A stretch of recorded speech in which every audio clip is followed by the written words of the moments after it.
اسماعیل بن عبداللہ نے بیان کیا، انہوں نے کہا کہ مجھے میرے بھائی نے خبر دی، انہیں سلیمان نے، انہیں محمد بن ابی عتیق نے، انہیں ابن شہاب نے، انہیں علی بن حسین رضی اللہ عنہ نے کہ صفیہ رضی اللہ عنہا نے انہیں خبر دی۔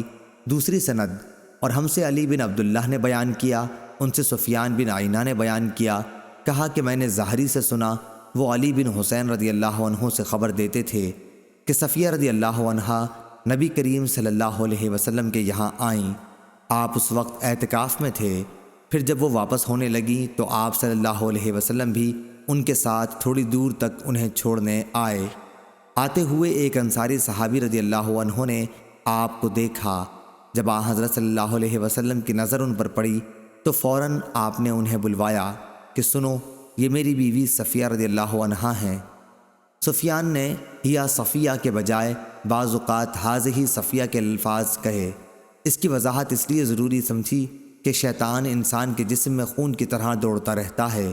مائیں علی بن عبداللہ نے سفیان سے پوچھا کہ غالباً وہ رات کو آتی رہی ہوں گی، تو انہوں نے فرمایا کہ رات کے سوا اور وقت ہی کون سا ہو سکتا تھا۔ صحیح بخاری حدیث نمبر 2039۔